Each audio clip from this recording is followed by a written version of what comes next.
The title of the I'm going to speak about this morning is the therapeutic impact of spiritual presence. This is a mixed method pilot study of spiritual hands-on healing. The mechanism for spiritual hands-on healing is grace. And I'd like to share with you my definition of grace, which is the divine, loving power that transforms pain into freedom.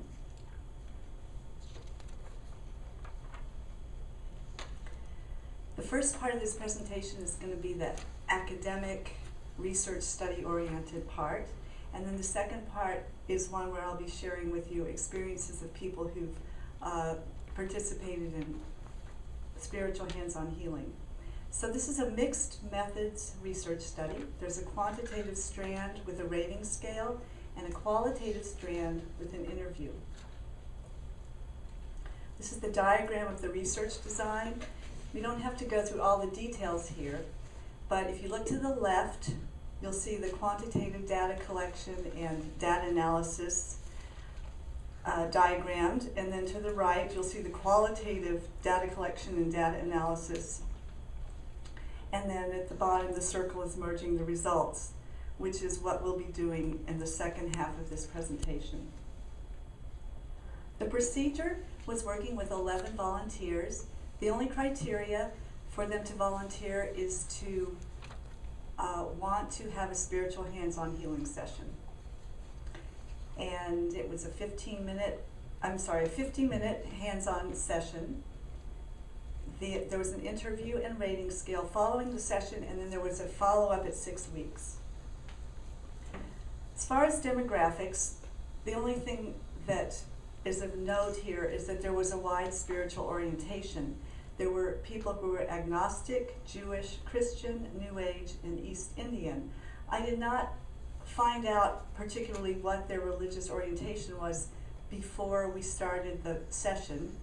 But during the session, as soon as the session started, what I would do is I would ask them simply their orientation to prayer, so that we could do a prayer together at the beginning of the session. So the intervention started out with a mutual prayer. I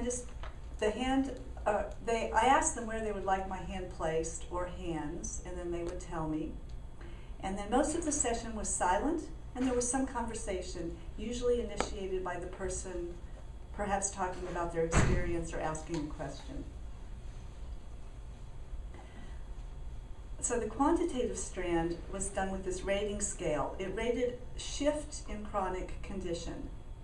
So 0 represented the condition before the session, and then after the session, they rated it from 0 to 100%, with 100% representing how they imagine being completely whole or fully healed.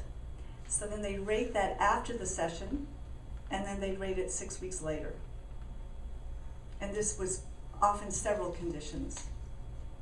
So this represents the kinds of conditions that people found changes in.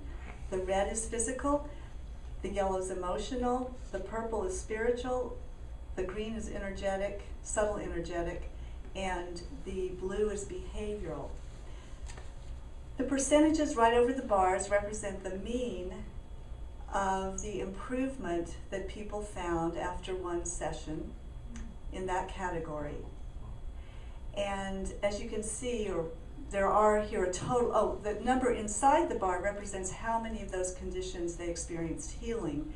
So there were 29 conditions that 11 people experienced healing in, which means about an average of 2.6 conditions per person.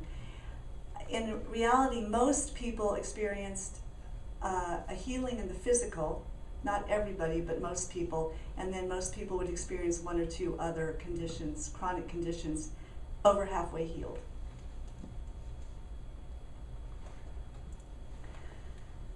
The qualitative strand was based on interviews. These were open-ended interviews with 8 questions, and essentially the purpose of the interview was to find out what was your experience during the healing session. So this was a phenomenological investigation. From the first 6 interviews, I did a thematic content analysis and found 7 common themes. And these 7 common themes were actually common for every one of those 6 individuals. Every single one of them experienced every single one of these themes. And the 6 modes of perception was analyzed from all 11 interviews. And here are the 2 graphs for these. This is the graph of the common themes. So here are the common themes. The numbers inside the bubbles represent how many times those key words showed up in the 6 interviews that were analyzed. And the one that interests me the most is the awareness of the deeper level, which happens to be the largest one. Just turned out that way.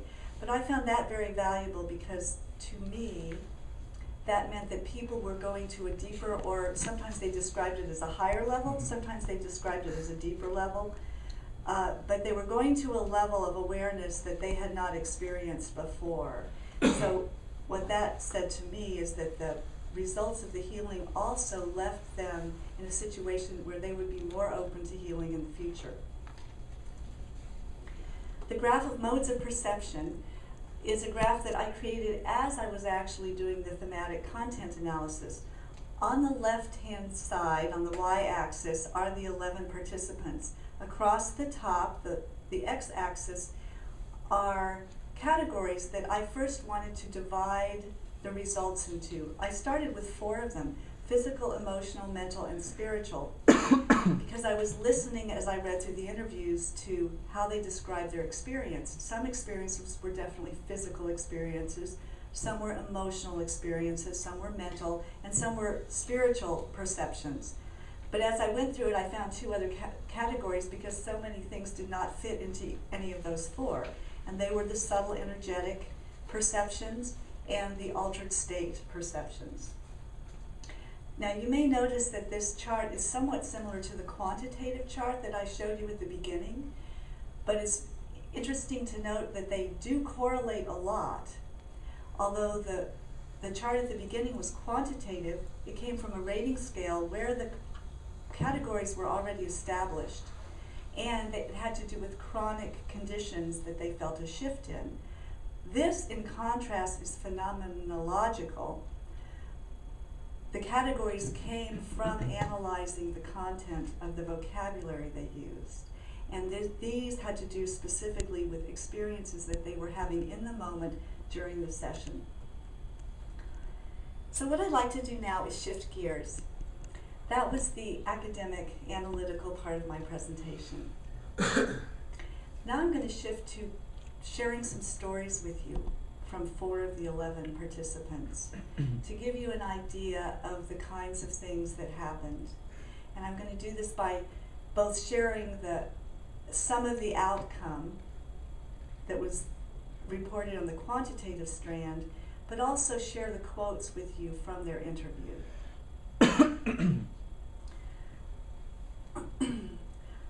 The warmth connected in a total circuit around my body. From the left ankle around through the hands on my head like a halo, then down my right side to my right toes. It was like being in a safe, warm, suspended basket in a circle of light. When I mentioned out loud about my colon cancer, a dull ache about the place of my belly button, as I spoke about it, it became more pronounced. It was a dull pain that seemed to grow to one point, a spot, and I know where this polyp is, where the small intestine meets the large intestine.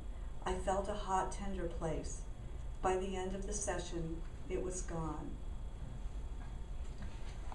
A week later, this woman went to her surgeon for scheduled surgery for her cancerous polyp, and the surgeon reported to her that he looked 3 different times and he couldn't find it because it had disappeared.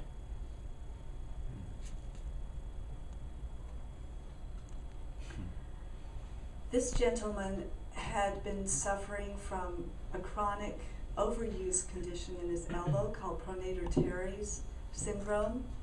It had prevented him from doing his line of work, and he had taken a temporary job as a custodian, and he was feeling a great deal of despair when he had this session.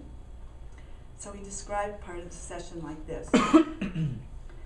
It was like a ball of fire slowly moving from underneath my scapula to my shoulder, to my upper arm, down to my lower arm. This part of my body was saying that to me. It was a symbol of move on. Don't get stuck in one place or one time period. Just move on. 6 weeks later, when I checked in with him, the pain had disappeared 100%.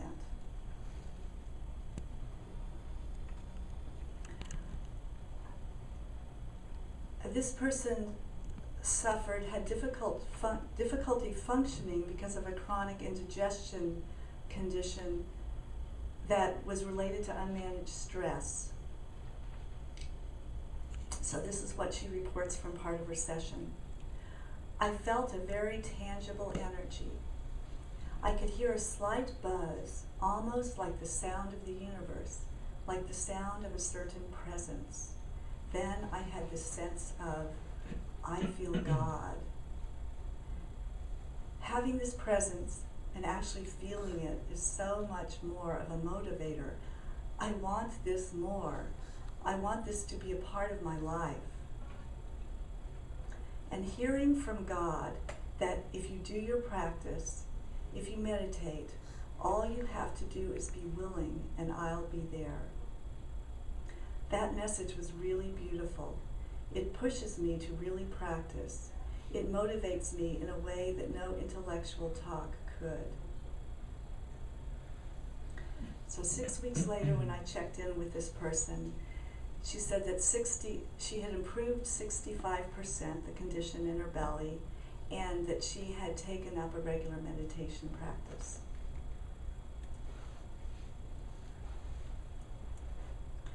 This person was a professional violinist, and the pain in her left arm had become so intense that it prevented her from practicing.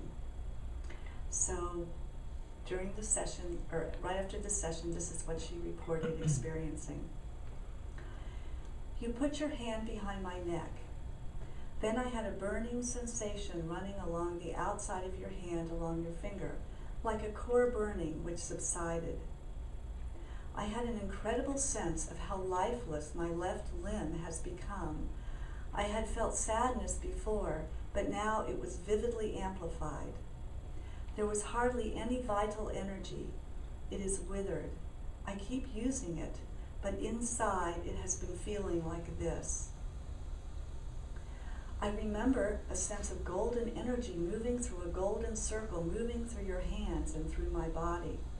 An oval through my arms and my hands touching, on through my neck and my chest. It was a wonderful, luminous, golden sensation.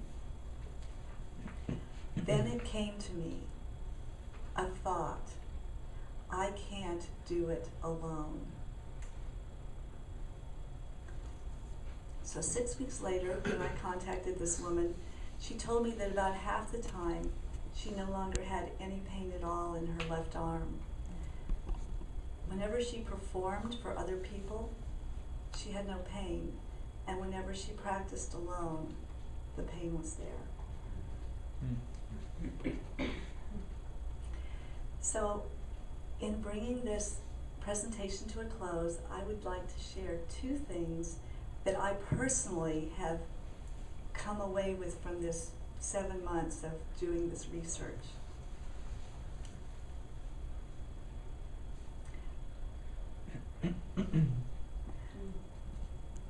That both people receive the healing. And the other is that grace is free.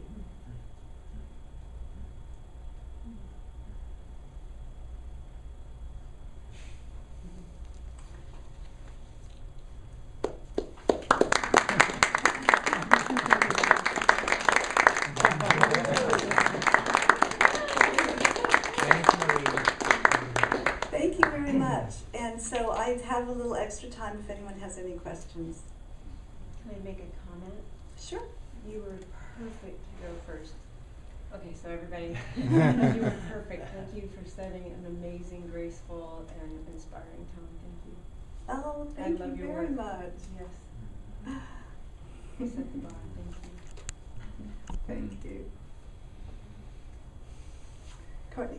I have a question. It seems that at least some of your participants received a message of some kind, either during or after the healing. Do you feel that that message was directly related to the pains that they described or that they came to you to heal, and that the message served as a way for them to understand or have a cognitive component to whatever was the originator? Yes, I do, and I didn't have a chance to go into some of the intricacies, but I do now. When I mentioned from that quantitative slide that there were 11 instances of physical healing, I think 7 emotional, 7 spiritual, and then some behavioral and some energetic state. Often, those different healings, although they were completely different, would be complementary, and they would all be one healing. An example, for instance, is a person who has a thyroid condition. They're experiencing healing in their physical thyroid, but you know this is the throat chakra, so interestingly enough, on an emotional level, they're experiencing messages about speaking up in their life.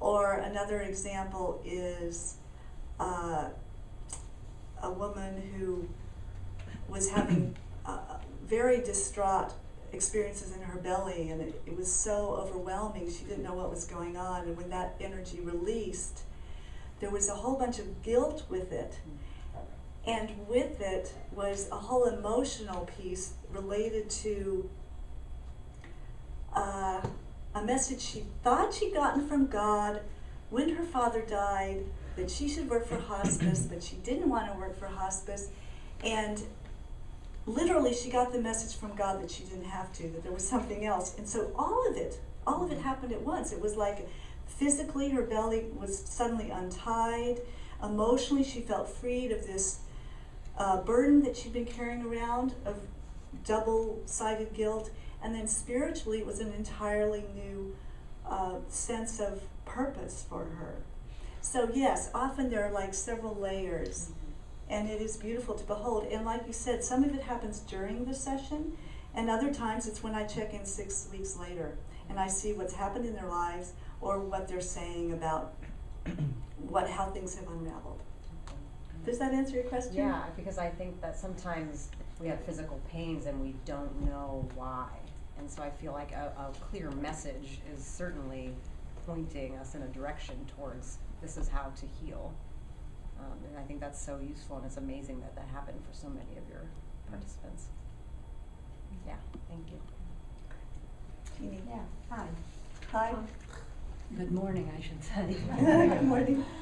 Yeah, I really enjoyed your presentation, and I just have a couple things I want to point to, and then a question.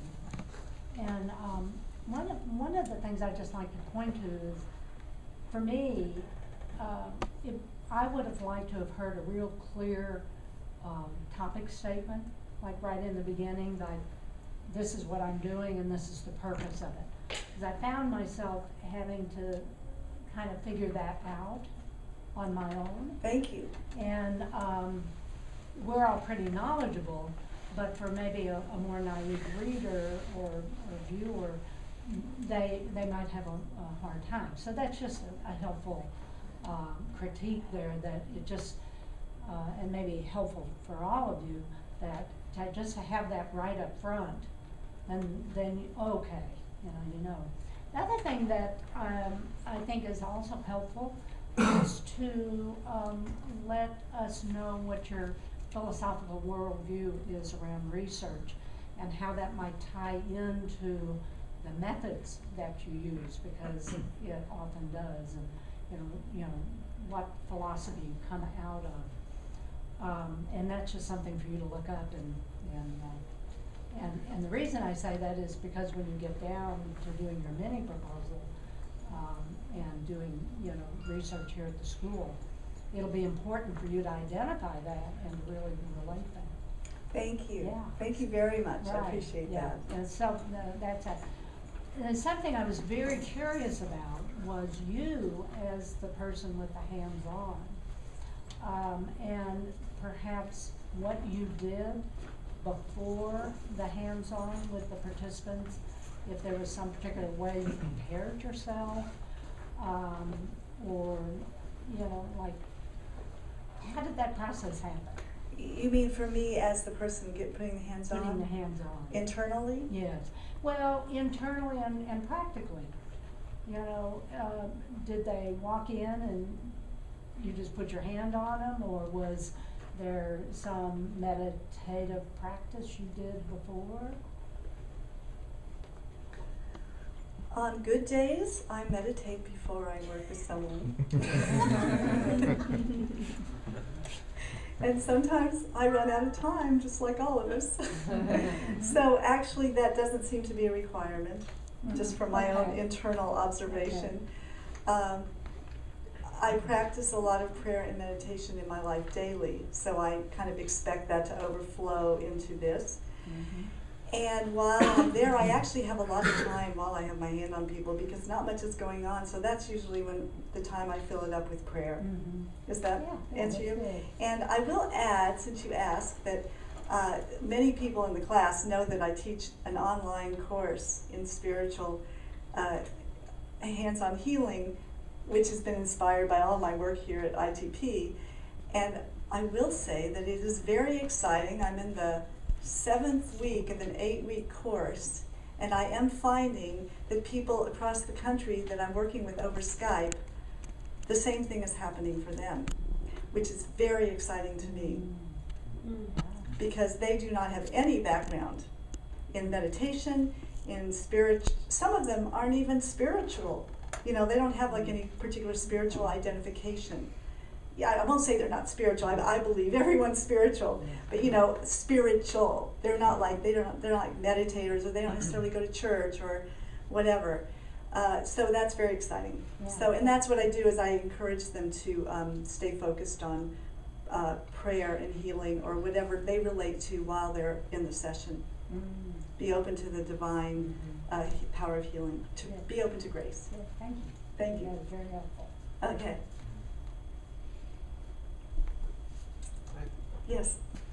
For the participants for your study, how did you find them? How did you recruit them? I just picked whoever came. I decided to do this last fall for a mixed methods class, and it was just kind of like, okay, send me people. And over 6 months, I would just be talking with people, and I'd say, well, would you like a spiritual hands-on healing session? I'm doing a research project. Actually, 2 people were people I had worked with in August just before I came, so I called them up to get the follow-up from them, see how they were doing. And then the other 9 were just people kind of, I would say in my track, they were friends and acquaintances, and then those 2 clients, maybe 3 clients total. Very informal, kind of student pilot study. I will say that the statistics, there's a big hole in the statistics, which is I did not do a pre-test. I only asked afterwards and said 0 will be your beginning point. I will do a pre-test in the future, but the reason I did that is I didn't really know what I was going to get. So I figured I would just start by saying, what did you get after the fact? So I think I have a better idea now when I do my mini proposal and dissertation of a instrument that I can use as a pretest. Gonzalo? Yeah, I think the no pretest is it's very appropriate for a first exploration of what you're doing, and maybe you can get more and more sophisticated in terms of procedures and controls and pre-post measure and stuff like that, but it's excellent, like very promissory, like beginning research process. And I want to ask you if you could unpack the last phrase, grace is free, in terms of the economics of being a spiritual healer?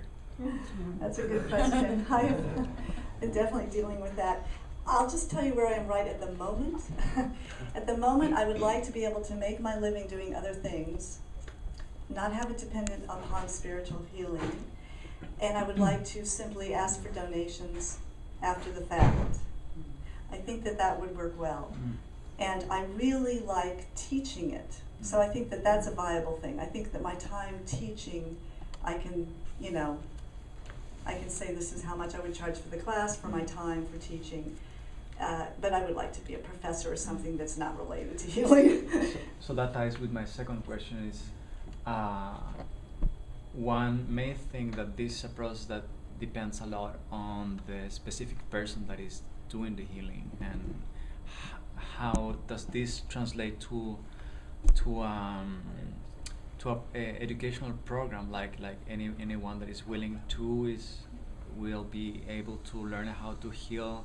How can we make sure that, knowing personally that you live a life of prayer and a very kind of in an exemplary way for me, do you think it's related to the person? Do you think it can be teachable, like after, I don't know, several months, people can make sure they're going to have that healing power? Which are your reflection I don't around think that I'm ever sure that I have any kind of healing power. So that's what I'm going to start with. I go into a session having no idea if anything is going to happen, and if something happens, I'm like, thank you, God. So first of all, I don't know that I could ever teach anyone certainty. That's why I would never like to charge money. But actually, I have found, very interestingly, that people seem to be able to facilitate spiritual healing with no training, no meditation, nothing other than willingness. So when I teach my classes, I say the only requirement to take this class, and hopefully to get the benefits of being able to then do spiritual healing with other people, is, see if I can remember what I said in my blurb, willingness to learn, openness to the divine power of healing, and open-mindedness. I think those are the only three. And like I said, there are people who don't actually even know if they believe in God. So I actually think that grace really is free, and that anybody can do what I do without doing all this prayer I do. I think the only advantage of the prayer is that it helps me have the confidence to bloody do it. You know? I mean, it takes a lot of gall to have someone come in and say, oh, I want a spiritual healing session. I'll say, fine, where do you want my hand? I mean, that takes a lot of confidence. So I think that's where my prayer goes, all my prayer effort. I don't think that my prayer is what brings the healing. I think that's totally God. Thank you. Thank you. Beautiful answer. Great answer. Okay. Thank you so much.